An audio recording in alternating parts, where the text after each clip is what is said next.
ਸਾਜਿਦ ਅਕਰਮ ਹੈ ਔਰ ਨਵੀਦ ਅਕਰਮ ਹੈ। ਇਸ ਕੰਮ ਦੇ ਲਈ ਉਹਨਾਂ ਨੇ ਆਪਣੇ ਆਪ ਨੂੰ ਮੈਂਟਲੀ ਜਿਹੜਾ ਉਹ ਤਿਆਰ ਕੀਤਾ, ਵੈਦਰ ਫਿਲੀਪੀਨ ਜਾ ਕੇ ਟ੍ਰੇਨਿੰਗ ਲਈ ਜਾਂ ਤੇ ਜੇ ਉਹਦੇ ਕੋਲ 6 ਲਾਇਸੈਂਸਡ ਵੈਪਨ ਨੇ, ਇਹਦਾ ਮਤਲਬ ਹੈ ਕਿ ਵੀ ਇਹ ਲੰਬੇ ਵਕਤ ਤੋਂ ਇਸ ਕਿਸਮ ਦਾ ਜਿਹੜਾ ਉਹ ਮਨ ਬਣਾਇਆ ਹੋਇਆ ਸੀ। 2 ਘੰਟੇ ਦੇ ਵਿੱਚ ਨੇਤਨਯਾਹੂ ਇਜ਼ਰਾਈਲ ਦਾ ਪ੍ਰਾਈਮ ਮਿਨਿਸਟਰ ਜਿਹੜਾ ਖੁਦ ਜੈਨੋਸਾਈਡ ਦੇ ਲਈ ਜ਼ਿੰਮੇਵਾਰ ਹੈ, ਉਹਨੇ ਫੌਰਨ ਇਹ ਕਿਹਾ ਕਿ ਜੀ ਮੈਂ ਤਾਂ ਪਹਿਲਾਂ ਹੀ ਆਸਟ੍ਰੇਲੀਆ ਵਾਲਿਆਂ ਨੂੰ ਕਹਿ ਰਿਹਾ ਸੀ ਕਿ ਵੀ ਇਹ ਜਿਹੜਾ ਐਂਟੀ-ਸੈਮਿਟਿਜ਼ਮ ਕਰ ਰਹੇ ਨੇ ਤਾਂ ਫਲਸਤੀਨੀ ਸਟੇਟ ਦੇ ਹੱਕ 'ਚ ਵੀ ਮਤਾ ਕਿ ਉਹਦਾ ਇਹ ਨਤੀਜਾ ਤੇ ਹੀ ਹੈ। ਉਹ ਇੰਡੀਅਨ ਮੀਡੀਆ ਉਹਨਾਂ ਨੇ ਵਿਦਨ ਆਵਰਸ ਇਹ ਕਰ ਦਿੱਤਾ ਕਿ ਜੀ ਇਹ ਜਿਹੜਾ ਸਾਜਿਦ ਅਕਰਮ ਹੈ ਔਰ ਨਵੀਦ ਅਕਰਮ ਹੈ ਇਹ ਪਾਕਿਸਤਾਨੀ ਮੂਲ ਦੇ ਨੇ। ਹੁਣ ਸਾਰੇ ਪਾਸੇ ਦੁਨੀਆ 'ਚ ਇਸ ਨੂੰ AFP ਨੇ ਵੀ ਚੁੱਕ ਲਿਆ, ਦੂਜੀਆਂ ਨੇ ਵੀ, ਇੰਟਰਨੈਸ਼ਨਲ ਮੀਡੀਆ ਨੇ ਪਾਕਿਸਤਾਨੀ। ਇਸ ਤੋਂ ਅਸੀਂ ਅੰਦਾਜ਼ਾ ਲਾ ਸਕਦੇ ਹਾਂ ਕਿ ਇਹ ਜਿਹੜਾ ਕਿਸ ਹੱਦ ਤੱਕ ਕਿੰਨਾ ਖਤਰਨਾਕ ਨੈਰੇਟਿਵ ਇੰਡੀਅਨਸ ਨੇ ਦਿੱਤਾ ਹੈ। ਔਰ ਬੇਸ਼ੱਕ ਕਿਉਂਕਿ ਜਿਹੜੇ ਪਹਿਲੇ ਮੂਮੈਂਟ ਹੁੰਦੇ ਨੇ ਕਿਸੇ ਵੀ ਖਬਰ ਦੇ ਵਾਪਰਨ ਦੇ, ਉਦੋਂ ਜੇ 10 ਮਿਲੀਅਨ ਲੋਕਾਂ ਨੇ ਉਹਨੂੰ ਦੇਖਿਆ ਸੀ ਹਾਈਪੋਥੈਟੀਕਲੀ, ਜਦੋਂ ਤੱਕ 4 ਦਿਨ ਬਾਅਦ ਕਲੈਰਿਟੀ ਆਉਂਦੀ ਉਹ ਤਾਂ 1 ਮਿਲੀਅਨ ਨੂੰ ਵੀ ਨਹੀਂ ਹੁੰਦਾ। ਆਲਰੇਡੀ 9 ਮਿਲੀਅਨ ਜਿਹੜਾ ਹੈ ਉਹ ਇਹ ਪ੍ਰਭਾਵ ਲੈ ਕੇ ਗਿਆ ਕਿ ਜੀ ਪਾਕਿਸਤਾਨ ਨੇ ਕਰਵਾਇਆ। ਕਿ ਜਦੋਂ ਇਹ ਵਾਕਿਆ ਹੋ ਰਿਹਾ ਹੈ, ਮੋਦੀ ਜਾਰਡਨ ਦਾ ਦੌਰਾ ਕਰ ਰਿਹਾ ਔਰ S ਜੈਸ਼ੰਕਰ ਇਜ਼ਰਾਈਲ ਦੇ ਵਿੱਚ ਜਾ ਕੇ ਬੈਠਾ, ਹੁਣ ਕੀ ਪ੍ਰਭਾਵ ਦਿੱਤੇ ਜਾ ਰਹੇ ਨੇ? ਕਿਉਂਕਿ ਆਲਰੇਡੀ ਇਜ਼ਰਾਈਲ ਦੇ ਵਿੱਚ ਫੋਰਨ ਮਿਨਿਸਟਰ ਦਾ ਜਾ ਕੇ ਬੈਠੇ ਹੋਣਾ ਤੇ ਇਹਨਾਂ ਦਾ ਜੁਆਇੰਟ ਉਹੀ ਮਿਸ ਇੰਟਰਪ੍ਰੀਟੇਸ਼ਨ, ਇਹ ਨਹੀਂ ਹੈ ਵੀ ਇਹਨਾਂ ਨੂੰ ਪਤਾ ਨਹੀਂ ਸੀ ਮੁੱਢੇ, ਪਰ ਡੈਲੀਬਰੇਟਲੀ ਇਹਨਾਂ ਨੇ ਪਾਕਿਸਤਾਨ ਨੂੰ ਜਿਹੜਾ ਉਹ ਬਦਨਾਮ ਕਰਨ ਦੀ ਕੋਸ਼ਿਸ਼ ਕੀਤੀ।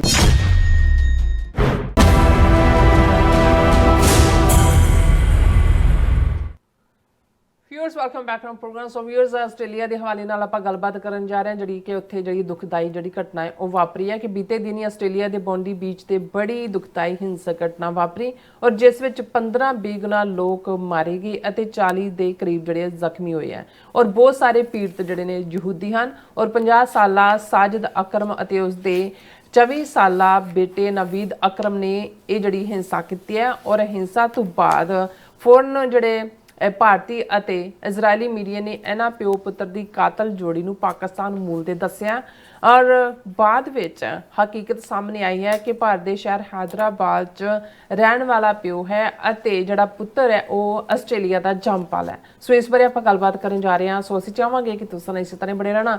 ਦੇਖਣ ਸੁਣ ਲਈ ਲਿਖਣ ਲਈ ਤੁਹਾਡਾ ਸਭ ਦਾ ਬਹੁਤ ਬਹੁਤ ਧੰਨਵਾਦ ਜੀ। ਡਾਕਟਰ ਸਾਹਿਬ ਕੀ ਕਹਿਣਾ ਚਾਹੋਗੇ?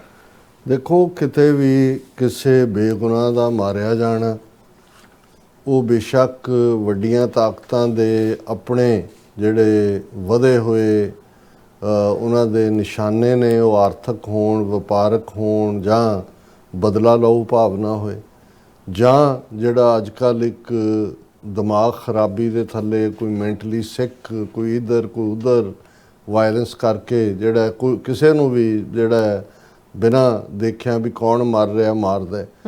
ਤੇ ਜਦੋਂ ਅਸੀਂ ਕੋਈ ਧਰਮ ਸਪੈਸੀਫਿਕ ਜਾਂ ਰੇਸ ਸਪੈਸੀਫਿਕ ਜਾਂ ਮੁਲਕ ਸਪੈਸੀਫਿਕ ਹੇਟਡ ਦੇਖਦੇ ਹਾਂ ਔਰ ਜਿਨ੍ਹਾਂ ਦੇ ਵਿੱਚ ਜਦੋਂ ਇਸਲਾਮੋਫੋਬੀਆ ਦਾ ਜ਼ਿਕਰ ਹੁੰਦਾ ਹੈ ਜਾਂ ਐਂਟੀ-ਸੈਮਿਟਿਜ਼ਮ ਦਾ ਹੁੰਦਾ ਹੈ ਔਰ ਉਹਦੇ 'ਚ ਐਕਸ਼ਨ ਕਿਤੇ ਹੋਰ ਹੋ ਰਿਹਾ ਹੁੰਦਾ ਹੈ, ਨਫ਼ਰਤ ਕਿਤੇ ਹੋਰ ਨਿਕਲ ਰਹੀ ਹੁੰਦੀ ਹੈ, ਬਦਲਾ ਕਿਤੇ ਹੋਰ ਕੱਢਿਆ ਜਾ ਰਿਹਾ ਹੁੰਦਾ। ਭਾਰਤ ਵਰਗੇ ਮੁਲਕ ਦੇ ਵਿੱਚ ਅਸੀਂ ਦੇਖਦੇ ਹਾਂ ਕਿ ਭਾਈ ਕਿਵੇਂ ਜੇ ਇੰਦਰਾ ਗਾਂਧੀ ਨੂੰ ਸਜ਼ਾ ਯਾਫਤਾ 2 ਜਿਹੜਾ ਬਾਡੀਗਾਰਡਸ ਨੇ ਕੀਤਾ ਉਸ ਦੇ ਜਿਸ ਸੈਕਸ਼ਨ ਨੇ ਹਜ਼ਾਰਾਂ ਬੇਗੁਨਾਹ ਨੂੰ ਮਾਰਿਆ ਸੀ ਸਿੱਖਾਂ ਨੂੰ, ਤੇ ਕਿਵੇਂ ਭਾਰਤ ਭਰ ਦੇ ਵਿੱਚ 30,000 ਤੋਂ ਜ਼ਿਆਦਾ ਸਿੱਖਾਂ ਨੂੰ ਨਿਸ਼ਾਨਾ ਬਣਾਇਆ ਗਿਆ ਸਟੇਟ ਮਸ਼ੀਨਰੀ ਦੇ ਉਹ ਸਾਰੇ ਪਾਰਟ ਦੇ ਨਾਲ, ਕਿ ਜਿਵੇਂ ਉਹਨਾਂ ਨੇ ਇੱਕ ਉਦਾਹਰਣ ਸੈੱਟ ਕੀਤੀ ਕਿ ਕਿਵੇਂ। ਇਸੇ ਤਰ੍ਹਾਂ ਅਸੀਂ ਦੇਖਦੇ ਹਾਂ ਕਿ ਵੀ ਜੇ ਇੱਕ ਪਾਸੇ ਬਾਬਰੀ ਮਸਜਿਦ ਵੀ ਢਾਈ ਜਾਂਦੀ ਹੈ, ਦੂਸਰੇ ਪਾਸੇ ਅਯੁੱਧਿਆ ਤੋਂ ਲੈ ਕੇ ਬੰਬਈ ਤੱਕ ਜਿਹੜਾ ਹੈ ਉਹ ਸੈਂਕੜਿਆਂ ਮੁਸਲਮਾਨਾਂ ਦਾ ਕਤਲੇਆਮ ਵੀ ਕੀਤਾ ਜਾਂਦਾ ਹੈ। ਔਰ ਇਹੀ ਕਾਰਨ ਹੈ ਕਿ ਵੀ ਕਿਤੇ ਵੀ ਕੋਈ ਘੱਟ ਗਿਣਤੀ ਨਾਲ ਸੰਬੰਧਿਤ ਕੋਈ ਵਾਕਿਆ ਕਰੇ ਤੇ ਉਹ ਸਾਰੇ ਦੇ ਸਾਰੇ ਹੀ ਵਲਨਰੇਬਲ ਹੋ ਜਾਂਦੇ ਨੇ। ਇਵੇਂ ਹੀ ਅਸੀਂ 9/11 ਤੋਂ ਬਾਅਦ ਵੀ ਦੇਖਿਆ ਕਿ ਭਾਈ 9/11 ਕਰਨ ਵਾਲੇ ਕੌਣ, ਕਿੱਥੋਂ ਆਏ, ਉਹਨਾਂ ਦਾ ਮਕਸਦ, ਇਹਦੇ ਬਾਵਜੂਦ ਕਿੰਨੀ ਜ਼ਿਆਦਾ ਜਿਹੜੀ ਹੈ ਜਿਹੜੇ ਅਮਰੀਕਾ ਦੇ ਵਿੱਚ ਰੇਸ਼ੀਅਲ ਨਫ਼ਰਤ ਦਾ ਸ਼ਿਕਾਰ ਹੋਏ ਵੱਡੀ ਗਿਣਤੀ 'ਚ ਸਿੱਖ ਵੀ ਉਸ ਸਾਰੇ ਦੌਰ ਦੇ ਵਿੱਚ ਪੋਸਟ 9/11 ਲਗਾਤਾਰਤਾ ਦੇ ਨਾਲ ਅੱਜ ਤੱਕ ਵੀ ਉਹਨੂੰ ਜੀ ਮਿਸਟੇਕਨ ਆਈਡੈਂਟਿਟੀ ਹੁਣ ਮਿਸਟੇਕਨ ਆਈਡੈਂਟੀਟੀ ਦਾ ਮਤਲਬ ਈਵਨ ਜੇ ਕੋਈ ਕਿਸੇ ਮੁਸਲਮਾਨ ਦੇ ਉੱਤੇ ਵੀ ਹੱਥ ਚੁੱਕਦਾ ਹੈ ਜਾਂ ਕੋਈ ਉਸ ਨੂੰ ਹਿੰਸਾ ਦਾ ਸ਼ਿਕਾਰ ਬਣਾਉਂਦਾ ਹੈ, ਉਹਦਾ ਤਾਂ 9/11 ਨਾਲ ਕੋਈ ਲਾਗਾ ਦੇਗਾ ਨਹੀਂ। ਸੋ ਇਹ ਜਿਹੜੀ ਨਫ਼ਰਤ ਹੈ ਔਰ ਜਿਹੜੀ ਚੱਲ ਰਹੀ ਲਗਾਤਾਰਤਾ ਨਾਲ ਕਨਫਲਿਕਟ ਨੇ ਫਲਸਤੀਨ ਦੇ ਵਿੱਚ, ਜੋ ਕੁਛ ਇਜ਼ਰਾਈਲ ਕਰ ਰਿਹਾ ਹੈ, ਜ਼ਾਹਰ ਹੈ ਕਿ ਵੀ ਉਸ ਦੇ ਲਈ ਇੱਕ ਹਿੱਸਾ ਈਵਨ ਯਹੂਦੀਆਂ ਦਾ ਵੀ ਜਿਹੜਾ ਉਸ ਦਾ ਵਿਰੋਧ ਕਰਦਾ ਹੈ। ਜਿਵੇਂ ਅਸੀਂ ਨਿਊਯਾਰਕ ਦੇ ਹਵਾਲੇ ਨਾਲ ਦੇਖਦੇ ਹਾਂ ਕਿ ਜੋ ਕੁਛ ਉੱਥੇ ਜੈਨੋਸਾਈਡ ਫਲਸਤੀਨੀਆਂ ਦਾ ਕਰਦੇ ਰਹੇ, ਸਭ ਤੋਂ ਮੂਹਰੇ ਹੋ ਕੇ ਇੱਥੇ ਪ੍ਰੋਟੈਸਟ ਕਰਨ ਵਾਲਿਆਂ 'ਚ ਇੱਥੇ ਬਰੁਕਲਿਨ ਦੇ ਰਹਿਣ ਵਾਲੇ ਜਿਹੜੇ ਟ੍ਰੈਡੀਸ਼ਨਲ ਯਹੂਦੀ ਪਹਿਰਾਵੇ ਦੇ ਵਿੱਚ ਲੋਕ ਹੁੰਦੇ ਨੇ ਉਹ ਨੇ। ਹੁਣ ਇਹੋ ਜਿਹੇ ਵਾਕਿਆ ਜਿਹੜੇ ਮਾਰਕਡ ਹੁੰਦੇ ਨੇ ਕਿ ਭਾਈ ਤੁਸੀਂ ਨਫ਼ਰਤ ਤੁਹਾਡੇ ਅੰਦਰ ਭਰੀ ਹੋਈ ਹੈ, ਕੰਮ ਕੋਈ ਕਰ ਰਿਹਾ ਤੁਸੀਂ ਉਸ ਧਰਮ ਵਾਲਿਆਂ ਨਾਲ ਹੀ ਨਫ਼ਰਤ ਕਰਦੇ ਹੋ। ਬਿਲਕੁਲ। ਵੀਕਐਂਡ ਦੇ ਉੱਤੇ ਜਿਹੜਾ ਇੱਕ ਬੜਾ ਦੁਖਦਾਈ ਵਾਕਿਆ ਹੈ, ਸਿਡਨੀ ਦੀ ਬੌਂਡੀ ਬੀਚ ਦੇ ਥਾਂ ਦੇ ਉੱਤੇ ਹੋਇਆ। ਹਾਨੂਕਾ ਨਾਂ ਦਾ ਯਹੂਦੀਆਂ ਦਾ ਤਿਉਹਾਰ ਜਿਹੜਾ ਕਿ ਉਹ ਆਪਣੇ ਢੰਗ ਦੇ ਨਾਲ ਉਸ ਨੂੰ ਸੈਲੀਬ੍ਰੇਟ ਕਰਦੇ ਨੇ। ਯਹੂਦੀਆਂ ਨੇ ਆਪਣੀਆਂ ਪਰੰਪਰਾਵਾਂ, ਆਪਣੇ ਵਿਰਸੇ ਨੂੰ ਸਾਂਭਿਆ ਹੋਇਆ ਔਰ ਅਚਾਨਕ ਉਸ ਦੇ ਉੱਤੇ ਜਿਹੜੀ ਹੈ ਉਹ ਇੱਕ ਬ੍ਰਿਜ ਹੈ, ਬ੍ਰਿਜ ਦੇ ਨਾਲ ਲੱਗਦੇ ਆ ਉਸ ਗੋਲਾਬਾਰੀ ਹੋਈ ਔਰ ਬਾਅਦ ਦੇ ਵਿੱਚ ਜਿਹੜੇ ਹਕੀਕਤ ਤਾਂ ਪਹਿਲਾਂ ਤਾਂ ਪਤਾ ਨਹੀਂ ਸੀ ਵੀ ਕੀ ਹੋਇਆ ਔਰ ਇਸ 'ਚ ਸਾਹਮਣੇ ਆਇਆ ਕਿ ਭਾਈ ਦੋ ਪਿਓ ਪੁੱਤਰ, ਇੱਕ ਸਾਜਿਦ ਅਕਰਮ 50 ਸਾਲ ਦਾ ਜਿਹੜਾ ਹੈਦਰਾਬਾਦ ਦਾ ਜੰਪਲ, ਉਹਨੇ BCom ਵੀ ਉੱਥੋਂ ਕੀਤੀ ਹੋਈ, ਪੜ੍ਹਿਆ ਲਿਖਿਆ, ਮੋਟਾ ਹੱਟਾ ਕੱਟਾ, ਔਰ ਉਹਦਾ ਬੇਟਾ ਨਵੀਦ ਅਕਰਮ ਜਿਹੜਾ 24 ਸਾਲਾਂ ਦਾ ਜਿਹੜਾ ਆਸਟ੍ਰੇਲੀਆ ਦਾ ਜੰਪਲ। ਇਸ ਨੇ ਸਾਜਿਦ ਅਕਰਮ ਨੇ ਇਟਾਲੀਅਨ ਮੂਲ ਦੀ ਬੀਬੀ ਦੇ ਨਾਲ ਵਿਆਹ ਕੀਤਾ, ਉਸ 'ਚੋਂ ਇਹ ਨਵੀਦ ਅਕਰਮ 24 ਸਾਲਾਂ ਦਾ ਔਰ ਇੱਕ ਉਹਦੀ ਡਾਟਰ ਹੈ। ਔਰ ਇਹ ਦੋ ਜਿਹੜੇ ਨੇ ਇਹਨਾਂ ਨੇ ਹੀ ਇਹਨੂੰ, ਜਿਹਨੂੰ ਲੋਨ ਵੁਲਫ ਟਾਈਪ ਐਕਸ਼ਨ ਸੀ, ਇਹ ਸਾਹਮਣੇ ਆਇਆ ਕਿ ਭਾਈ ਇਹਨਾਂ ਨੇ ਹੀ ਇਹ ਕੀਤਾ। ਔਰ ਇਹ ਜਿਹੜੇ ਹਥਿਆਰ ਵੀ ਸਾਜਿਦ ਅਕਰਮ ਦੇ ਕੋਲ ਸੀ, 6 ਹਥਿਆਰਾਂ ਦੇ ਉਹਦੇ ਕੋਲ ਲਾਇਸੈਂਸ ਸੀ। ਹਾਲਾਂਕਿ ਇਹ ਆਇਆ ਵੀ ਉਹ ਫਰੂਟ ਫਰਾਟ ਵੇਚਦਾ ਸੀ ਜਾਂ ਕੋਈ ਇਹ ਨਹੀਂ ਹੈ ਕਿ ਬਹੁਤ ਐਸਟੈਬਲਿਸ਼ ਸੀ। ਹੁਣ ਮੋਟਿਵ ਕੀ ਸੀ? ਜ਼ਾਹਰ ਹੈ ਵੀ ਜੇ ਯਹੂਦੀਆਂ ਦੇ ਉਸ ਨੂੰ ਯਹੂਦੀਆਂ ਨੂੰ ਮਾਰਨਾ ਸੀ। ਕਿੱਥੋਂ ਇਹ ਜਿਹਨੂੰ ਸੋ ਕਾਲਡ ਰੈਡੀਕਲਾਈਜੇਸ਼ਨ ਹੋਈ? ਫਿਰ ਇਹ ਵੀ ਆਉਂਦਾ ਹੈ ਕਿ ਵੀ ਕੁਛ ਮਹੀਨੇ ਪਹਿਲਾਂ ਜਾਂ ਕੁਛ ਹਫ਼ਤੇ ਪਹਿਲਾਂ ਇਹ ਪਿਓ ਪੁੱਤਰ ਫਿਲੀਪੀਨਸ ਦੇ ਇੱਕ ਖਾਸ ਥਾਂ ਦੇ ਉੱਤੇ ਗਏ, ਜਿੱਥੇ ਕਿ ਹੁਣ ਫਿਲੀਪੀਨਸ ਦੇ ਵਿੱਚ ਵੀ ਜਿਹੜਾ ਇੱਕ ਹਿੱਸਾ ਹੈ ਜਿਹੜਾ ਵਾਇਲੈਂਸ ਦਾ ਸ਼ਿਕਾਰ ਹੁੰਦਾ ਹੈ। ਹੁਣ ਜਿਹੜਾ ਉਹਨਾਂ ਦੀ ਗੱਡੀ 'ਚੋਂ, ਕਾਰ 'ਚੋਂ ਜਾਂ ਘਰ ਦੀ ਤਲਾਸ਼ੀ 'ਚੋਂ ਨਿਕਲੇ, ਉਹਦੇ 'ਚ ਆਈਸਿਸ ਜਿਹੜੀ ਇਸਲਾਮਿਕ ਸਟੇਟ ਆ ਉਹਦੇ ਝੰਡੇ ਵੀ ਔਰ ਬਹੁਤ ਸਾਰਾ ਹੋਰ ਜਿਹੜੀ ਡਿਵਾਈਸਿਸ, ਐਕਸਪਲੋਸਿਵ ਡਿਵਾਈਸਿਸ ਵੀ ਨਿਕਲੀਆਂ ਜਿਹੜਾ ਬੌਂਬ ਬਣਾਉਣ ਔਰ ਦੂਜੇ ਤੀਜੇ ਨਾਲ ਸੰਬੰਧਿਤ ਸੀ। ਔਰ ਇਹ ਕਿਹਾ ਜਾਂਦਾ ਹੈ ਕਿ ਭਾਈ ਇਹ ਜਿਹੜੇ ਉੱਥੇ ਗਏ ਔਰ ਉੱਥੇ ਰੈਡੀਕਲਾਈਜ਼ ਹੋਏ। ਹੁਣ ਪੜ੍ਹਿਆ ਲਿਖਿਆ ਹੈ ਪਿਓ ਵੀ, ਹੁਣ ਜਦੋਂ ਪਿਓ ਕਿਸੇ ਕੰਮ 'ਚ ਆਪਣੇ ਮੁੰਡਿਆਂ ਨੂੰ ਵੀ ਨਾਲ ਲਾਉਂਦਾ ਹੈ। ਹੁਣ ਦੇਖਣ ਵਾਲੀ ਗੱਲ ਇਹ ਹੈ ਕਿ ਵੀ ਅਜੇ ਜਿਉਂ-ਜਿਉਂ ਇਨਵੈਸਟੀਗੇਸ਼ਨ ਹੋਏਗੀ ਸਾਹਮਣੇ ਆਏਗਾ ਵੀ ਕੌਣ ਕੀ ਹੈ। ਲੇਕਿਨ ਹੈਦਰਾਬਾਦ ਦਾ ਜੰਪਲ ਜਿਹੜਾ ਇਸ ਸਾਰੇ ਪੀਰੀਅਡ ਦੇ ਵਿੱਚ ਆ ਕੇ ਆਸਟ੍ਰੇਲੀਆ 'ਚ ਵਸ ਜਾਂਦਾ ਹੈ, ਉਹ ਵਿਆਹ ਉਹਦਾ ਇਟਾਲੀਅਨ ਨਾਲ ਹੁੰਦਾ ਹੈ, ਬੱਚੇ ਉਹਦੇ ਉੱਥੋਂ ਦੇ ਐਸਾ ਕੀ ਪਾਰਟ ਹੈ ਕਿ ਜਿਹਦੇ ਥੱਲੇ ਉਸ ਨੇ ਇਸ ਕਿਸਮ ਦੇ ਕੰਡੈਮਨੇਬਲ ਜਿਹੜਾ ਹੈ, ਕੋਈ ਵੀ ਜਿਵੇਂ ਅਸੀਂ ਕਿਹਾ ਕਿ ਭਾਈ ਬੇਗੁਨਾਹ ਦਾ ਮਾਰਿਆ ਜਾਣਾ ਉਹ ਕੰਡੈਮਨੇਬਲ ਹੈ, ਇਹ ਇਸ ਕਿਸਮ ਦਾ ਇਸ ਨੇ ਕਾਰਾ ਕੀਤਾ। ਹਾਲਾਂਕਿ ਇਸ ਦੇ ਹੀਰੋ ਵੀ ਨੇ, ਇੱਕ ਸਿੱਖ ਅਮਨਦੀਪ ਸਿੰਘ ਕਰਕੇ ਹੈ, ਜਿਹਦੇ ਬਾਰੇ ਹੈ ਵੀ ਉਹਨੇ ਸਭ ਤੋਂ ਪਹਿਲਾਂ ਜਾ ਕੇ ਜੱਫਾ ਮਾਰ ਕੇ ਇੱਕ ਕਾਤਲ ਨੂੰ ਥੱਲੇ ਸੁੱਟਿਆ ਔਰ ਬਾਅਦ 'ਚ ਪੁਲਿਸ ਆਈ ਔਰ ਉਹਨੂੰ ਹੈਂਡਕਫ ਕੀਤਾ।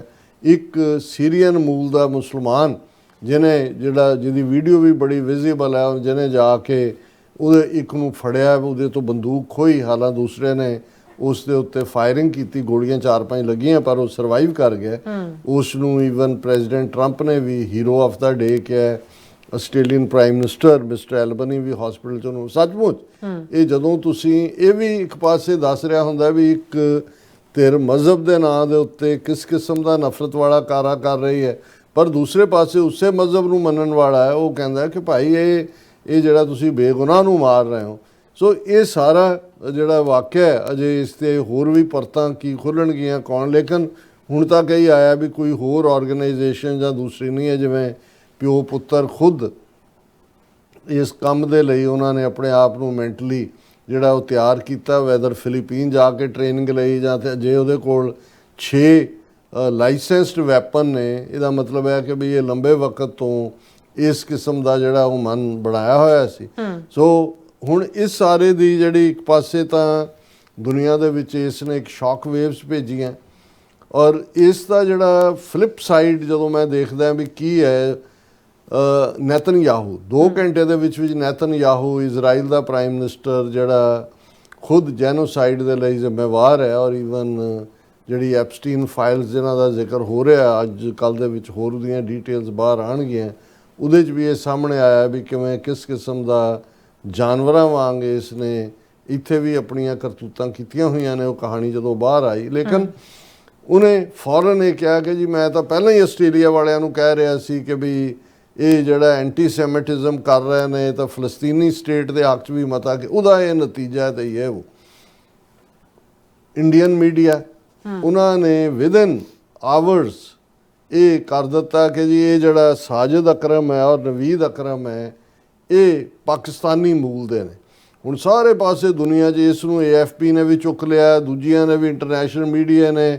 ਮੈਂ ਪਾਕਿਸਤਾਨੀ ਮੈਂ ਟਰੈਵਲ ਕਰ ਰਿਹਾ ਸੀ, ਮੈਨੂੰ ਇਹ ਆਇਆ ਖਿਆਲ, ਮੈਂ ਕਿਹਾ ਵੀ ਆਲਰੇਡੀ ਜੇ ਕਿਸੇ ਸੋਮਾਲੀਅਨ ਨੇ ਕੁਛ ਕੀਤਾ ਤਾਂ ਸੋਮਾਲੀ ਵਾਲਿਆਂ 'ਤੇ ਪਾਬੰਦੀ ਲਾਤੀ, ਆਉਣ ਵਾਲਿਆਂ 'ਤੇ। ਜੇ ਇੱਕ ਅਫਗਾਨ ਨੇ ਜਿਹੜਾ ਉਹ ਅਮਰੀਕਾ ਦੇ ਵਿੱਚ ਥੈਂਕਸਗਿਵਿੰਗ ਤੋਂ ਪਹਿਲਾਂ ਜਿਹੜਾ ਸਿਕਿਉਰਿਟੀ ਗਾਰਡ ਦੇ ਉੱਤੇ ਕੀਤਾ ਤੇ ਅਫਗਾਨਿਸਤਾਨ ਵਾਲੇ 70,000 ਬੰਦੇ, ਮੈਂ ਕਿਹਾ ਵੀ ਇਹ ਤਾਂ ਪਾਕਿਸਤਾਨ ਨੂੰ ਵੀ ਕਰਨਗੇ। ਲੇਕਿਨ ਔਰ ਇਹ ਜਿਹੜੀ ਇੰਡੀਅਨ ਮੀਡੀਆ ਨੇ ਜਿਸ ਖਬਰ ਨੂੰ ਪਹਿਲਾਂ ਚਲਾਇਆ ਉਹਨੂੰ ਜੈਰੂਸ਼ਲਮ ਪੋਸਟ ਨੇ ਚੁੱਕ ਲਿਆ ਇਜ਼ਰਾਈਲ ਦੇ ਵਿੱਚ। ਉਹਨਾਂ ਨੇ ਵੀ ਪੂਰਾ ਜ਼ੋਰ ਲਾ ਕੇ ਪਾਕਿਸਤਾਨ ਯਾਨੀ ਜਿਹੜਾ ਪਹਿਲਾ ਪ੍ਰਭਾਵ ਕਿਸੇ ਖਬਰ ਦਾ 24-48 ਘੰਟੇ 'ਚ ਦੁਨੀਆ ਭਰ ਦੇ ਵਿੱਚ ਪਾਕਿਸਤਾਨ ਨੂੰ ਉਹਨਾਂ ਨੇ ਰਗੜ ਦਿੱਤਾ ਕਿ ਪਾਕਿਸਤਾਨੀ ਮੂਲ ਦੇ ਨੇ। ਪਰ ਜਦੋਂ ਇਹ ਹਕੀਕਤ ਸਾਹਮਣੇ ਆਈ ਕਿ ਭਾਈ ਉਹ ਤਾਂ ਹੈ ਹੀ ਹੈਦਰਾਬਾਦ ਦਾ ਇੰਡੀਅਨ ਮੂਲ ਦਾ ਬੰਦਾ ਹੈ, ਫਿਰ ਉਹਨਾਂ ਨੇ ਹੁਣ ਬੈਕ ਆਫ ਫਿਰ ਉਹਨੂੰ ਖਬਰ ਨੂੰ ਹੀ ਦੱਬਣਾ ਸ਼ੁਰੂ ਕਰਤਾ।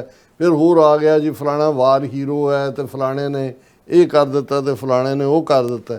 ਹੁਣ ਇਹ ਆਪਣੇ ਆਪ ਦੇ ਵਿੱਚ ਇਹ ਦੱਸਦਾ ਹੈ, ਜਦੋਂ ਅਸੀਂ ਰਿਪੀਟਡਲੀ ਆਪਣੇ ਵੀਰਾਂ ਭੈਣਾਂ ਨੂੰ ਇਹ ਯਾਦ ਕਰਵਾਉਂਦੇ ਆ ਕਿ ਭਾਈ TV 84 ਕੋਈ ਸਾਡਾ ਇਸ ਕਿਸਮ ਦਾ ਨਹੀਂ ਹੈ ਕਿ ਜਿਹਦੇ ਬਿਨਾਂ ਅਸੀਂ ਜੀ ਨਹੀਂ ਸਕਦੇ, ਪਰ ਸਾਨੂੰ ਇਹ ਹੈ ਕਿ ਵੀ ਇਹ ਇੱਕ ਨੈਰੇਟਿਵ ਸੈਟਿੰਗ ਦੀ ਜਦੋਂ ਲੜਾਈ ਚੱਲ ਰਹੀ ਹੈ ਹਰ ਚੀਜ਼ ਨੂੰ, ਔਰ ਸਾਨੂੰ ਖੁਸ਼ੀ ਹੁੰਦੀ ਹੈ ਕਿ ਜਦੋਂ ਅਸੀਂ ਟਰੈਵਲ ਕਰਦੇ ਹਾਂ ਬਹੁਤ ਸਾਰੇ ਵੀਰ ਭੈਣਾਂ ਜਿਹੜੇ ਐਪਰੀਸ਼ੀਏਟ ਕਰਦੇ ਨੇ ਕਿ ਭਾਈ ਇੱਕ ਨਿਰਪੱਖ ਨੈਰੇਟਿਵ ਜਿਹੜਾ ਜ਼ਾਹਰ ਹੈ ਸਿੱਖ ਪੁਆਇੰਟ ਵਿਊ ਤੋਂ ਵੀ ਹੁੰਦਾ ਪਰ ਹਕੀਕਤਨ ਹੁੰਦਾ। ਹੁਣ ਇਹ ਤੁਸੀਂ ਦੇਖੋ ਕਿ ਵੀ ਇੰਡੀਆ ਔਰ ਇਜ਼ਰਾਈਲ ਨੇ ਇਹਨੂੰ ਕਿਵੇਂ ਸਾਰੇ ਨੈਰੇਟਿਵ ਨੂੰ ਬਿਲਡ ਕਰ ਦਿੱਤਾ। ਜ਼ਾਹਰ ਹੈ ਰਾਹ ਪਿੱਛੇ ਬੈਠੀ ਹੁੰਦੀ ਹੈ, ਔਰ ਜੋ ਕੁਛ ਰਾਹ ਔਰ ਮੋਸਾਦ, ਔਰ ਇਹ ਵੀ ਹੁਣ ਮਰਨ ਵਾਲਾ ਤਾਂ ਮਰ ਗਿਆ, ਇੱਕ ਸ਼ਾਇਦ ਪਿਓ ਦੀ ਡੈਥ ਹੋਈ ਹੈ, ਮੁੰਡਾ ਜ਼ਖਮੀ ਹੈ। ਤੇ ਜੇ ਮੁੰਡੇ ਤੋਂ ਇਹ ਸਾਹਮਣੇ ਆਏਗਾ ਕਿ ਵੀ ਉਹਨੇ ਆਸਟ੍ਰੇਲੀਆ 'ਚ ਆ ਕੇ ਪਿਓ ਪੁੱਤਰ ਨੇ, ਹੁਣ ਮੁਸਲਮਾਨਾਂ ਦੇ ਉੱਤੇ ਘੱਟ ਜ਼ੁਲਮ ਭਾਰਤ ਵਿੱਚ ਕਿਹੜੇ ਘੱਟ ਜ਼ੁਲਮ ਹੋ ਰਹੇ ਨੇ, ਕਸ਼ਮੀਰ 'ਚ ਕੀ ਨਹੀਂ ਹੋ ਰਿਹਾ, ਬਾਕੀਆਂ 'ਚ ਕੀ ਹੈ। ਕਿਤੇ ਇਹ ਤਾਂ ਨਹੀਂ ਵੀ ਜੇ ਇਸ ਮਾਮਲੇ 'ਚ ਮਿਸ ਇੰਟਰਪ੍ਰੀਟੇਸ਼ਨ ਜਾਂ ਗਲਤ ਨੈਰੇਟਿਵ ਦੇ ਲਈ ਮੋਸਾਦ ਔਰ ਰਾਕ ਰਲ ਕੇ ਚੱਲ ਰਹੇ ਨੇ, ਇੰਡੀਅਨ ਖਬਰਾਂ ਇਜ਼ਰਾਈਲ ਚੁੱਕ ਰਿਹਾ ਤੇ ਉਧਰਲੀਆਂ ਉਹ ਚੁੱਕ ਰਿਹਾ। ਕਿਤੇ ਇਹ ਤਾਂ ਨਹੀਂ ਹੈ ਵੀ ਕੱਲ ਨੂੰ ਇਹ ਸਾਹਮਣੇ ਆਇਆ ਵੀ ਉਹਨਾਂ ਨੇ ਇਸ ਲਈ ਟਾਰਗੇਟ ਕੀਤਾ ਕਿ ਵੀ ਇਹ ਜਿਹੜੀ ਮੋਸਾਦ ਹੈ ਜਾਂ ਇਜ਼ਰਾਈਲ ਦੀਆਂ ਏਜੰਸੀਆਂ ਨੇ ਇਹ ਉਹੀ ਫਾਰਮੂਲੇ ਰਾਹੀਂ ਭਾਰਤ ਦੇ ਵਿੱਚ ਮੁਸਲਮਾਨਾਂ ਦੇ ਉੱਤੇ ਵੀ ਉਹੀ ਜ਼ੁਲਮ ਕਰਵਾ ਰਹੇ ਨੇ ਜੋ ਕਸ਼ਮੀਰ 'ਚ ਹੋ ਰਿਹਾ ਜਾਂ ਦੂਸਰੇ 'ਚ ਹੋ ਰਿਹਾ, ਕਿਉਂਕਿ ਅਜੇ ਇਹਦੀ ਇਨਵੈਸਟੀਗੇਸ਼ਨ ਸਾਹਮਣੇ ਆਏਗੀ। ਲੇਕਿਨ ਇਸ ਤੋਂ ਅਸੀਂ ਅੰਦਾਜ਼ਾ ਲਾ ਸਕਦੇ ਹਾਂ ਕਿ ਇਹ ਜਿਹੜਾ ਕਿਸ ਹੱਦ ਤੱਕ ਕਿੰਨਾ ਖਤਰਨਾਕ ਨੈਰੇਟਿਵ ਇੰਡੀਅਨਸ ਨੇ ਦਿੱਤਾ। ਔਰ ਬੇਸ਼ੱਕ ਕਿਉਂਕਿ ਜਿਹੜੇ ਪਹਿਲੇ ਮੂਮੈਂਟ ਹੁੰਦੇ ਨੇ ਕਿਸੇ ਵੀ ਖਬਰ ਦੇ ਵਾਪਰਨ ਦੇ, ਉਦੋਂ ਜੇ 10 ਮਿਲੀਅਨ ਲੋਕਾਂ ਨੇ ਉਹਨੂੰ ਦੇਖਿਆ ਸੀ ਹਾਈਪੋਥੈਟੀਕਲੀ, ਜਦੋਂ ਤੱਕ 4 ਦਿਨ ਬਾਅਦ ਕਲੈਰਿਟੀ ਆਉਂਦੀ ਉਹ ਤਾਂ 1 ਮਿਲੀਅਨ ਨੂੰ ਵੀ ਨਹੀਂ ਹੁੰਦਾ। ਆਲਰੇਡੀ 9 ਮਿਲੀਅਨ ਜਿਹੜਾ ਹੈ ਉਹ ਇਹ ਪ੍ਰਭਾਵ ਲੈ ਕੇ ਗਿਆ ਕਿ ਜੀ ਪਾਕਿਸਤਾਨ ਨੇ ਕਰਵਾਇਆ। ਔਰ ਇਸ ਮਾਮਲੇ ਦੇ ਵਿੱਚ ਇਹ ਸਾਹਮਣੇ ਆ ਗਿਆ ਕਿ ਭਾਈ ਇਹ ਦੋਵੇਂ ਹੀ ਇੰਡੀਅਨ ਮੀਡੀਆ ਵੀ ਔਰ ਇਜ਼ਰਾਈਲੀ ਮੀਡੀਆ ਵੀ, ਔਰ ਇਹ ਵੀ ਕੋਈ ਜਿਹੜੀ ਹੈ ਇਹਨੂੰ ਹੈਰਾਨੀ ਨਾਲ ਹੀ ਦੇਖਿਆ ਜਾਣਾ ਚਾਹੀਦਾ ਹੈ ਕਿ ਜਦੋਂ ਇਹ ਵਾਕਿਆ ਹੋ ਰਿਹਾ ਮੋਦੀ ਜਾਰਡਨ ਦਾ ਦੌਰਾ ਕਰ ਰਿਹਾ ਔਰ ਜੈ ਸ਼ੰਕਰ ਇਜ਼ਰਾਈਲ ਦੇ ਵਿੱਚ ਜਾ ਕੇ ਬੈਠਾ, ਹੁਣ ਕੀ ਪ੍ਰਭਾਵ ਦਿੱਤੇ ਜਾ ਰਹੇ ਨੇ, ਕਿਉਂਕਿ ਆਲਰੇਡੀ ਇਜ਼ਰਾਈਲ ਦੇ ਵਿੱਚ ਫੋਰਨ ਮਿਨਿਸਟਰ ਦਾ ਜਾ ਕੇ ਬੈਠੇ ਹੋਣਾ ਤੇ ਇਹਨਾਂ ਦਾ ਜੁਆਇੰਟ ਉਹੀ ਮਿਸ ਇੰਟਰਪ੍ਰੀਟੇਸ਼ਨ ਇਹ ਨਹੀਂ ਹੈ ਵੀ ਇਹਨਾਂ ਨੂੰ ਪਤਾ ਨਹੀਂ ਸੀ ਮੁੱਢ, ਪਰ ਡੈਲੀਬਰੇਟਲੀ ਇਹਨਾਂ ਨੇ ਪਾਕਿਸਤਾਨ ਨੂੰ ਜਿਹੜਾ ਹੈ ਉਹ ਬਦਨਾਮ ਕਰਨ ਦੀ ਕੋਸ਼ਿਸ਼ ਕੀਤੀ, ਪਰ ultimately they got an egg on their faces. ਬਿਲਕੁਲ ਡਾਕਟਰ ਸਾਹਿਬ ਤੁਹਾਡਾ ਬਹੁਤ ਬਹੁਤ ਸ਼ੁਕਰੀਆ। ਸੋ ਇੱਥੇ ਲੈਣੇ ਬ੍ਰੇਕ। ਵਿਊਅਰਸ ਤੁਸੀਂ ਕਿਤੇ ਨਹੀਂ ਜਾਣਾ, ਮਿਲਦੇ ਆ ਆਫਟਰ ਦਿਸ ਸ਼ਾਰਟ ਬ੍ਰੇਕ।